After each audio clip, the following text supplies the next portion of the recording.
Hello friends, Radhe Radhe, जय Shri Krishna. Friends, आज आपके बीच में बहुत सुंदर लड़की विदाई गीत लेके आई हूँ। आप लोग सुनिएगा। जो लड़की विदा होते समय बहुत तकलीफ़ होती है, बहुत दुख होता है, दर्द भरा विदाई गीत है। आप लोग सुनिएगा इस गाने के माध्यम से, और प्यारा प्यारा कमेंट अवश्य कीजिएगा। हमारे चैनल पे आप लोग नए होंगे तो मेरे चैनल को सब्सक्राइब अवश्य कर लीजिएगा और अपना प्यार दुलार बनाइएगा। आपका प्यार ही दुलार हमारी हिम्मत और ताकत है। और आप लोगों के बीच में ये गाना एक लेके आती हूँ। जो ये हिम्मत ही और ताकत ही है। आप लोग कमेंट करते हैं, लाइक करते हैं, हम एक गाना लेके आते हैं। फ्रेंड्स, वीडियो बनाने में बहुत मेहनत लगती है। हम लोगों को घंटा डेढ़ घंटा लगता है जब हम लोग वीडियो बनाते हैं। इसलिए आप लोग अपना प्यार दुलार ज़रूर बनाइएगा। नदिया के किनारे डोली रख दे कहरवार, रख दे कहरवार, मम्मी मिलन हम जबै रे ललनवार, मम्मी मिलन हम जबै रे ललनवार।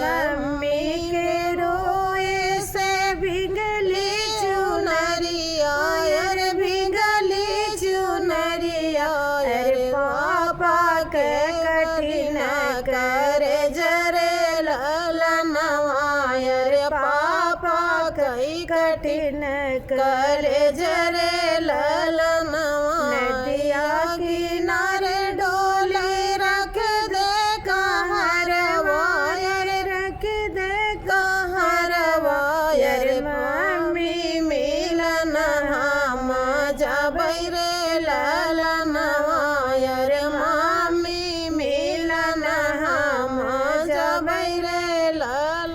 दादी के रोए से भिगली चुनरिया, भिगली चुनरिया, दादा के कठिन करे जरे ललनवार, दादा के कठिन करे जरे ललनवार। नदिया किनारे डोली रख दे कहरवार, रख दे कहरवार, चाचा मिलन हम जबै रे ललनवार, चाचा मिलन हम जबै रे ललन। चाची के रोए से भिगली चुनरिया, भिगली चुनरिया, चाचा के कठिन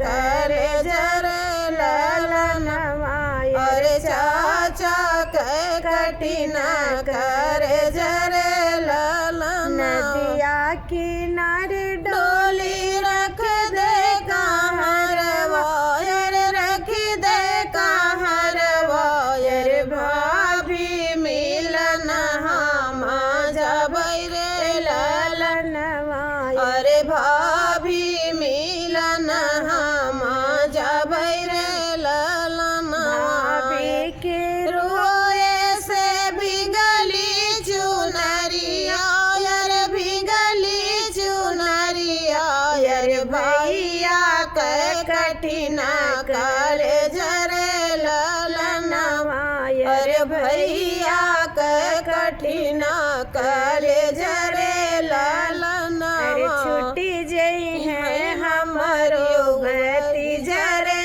ललनवार, छुट्टी जई है हमरो भती जरे ललनवार। नदिया की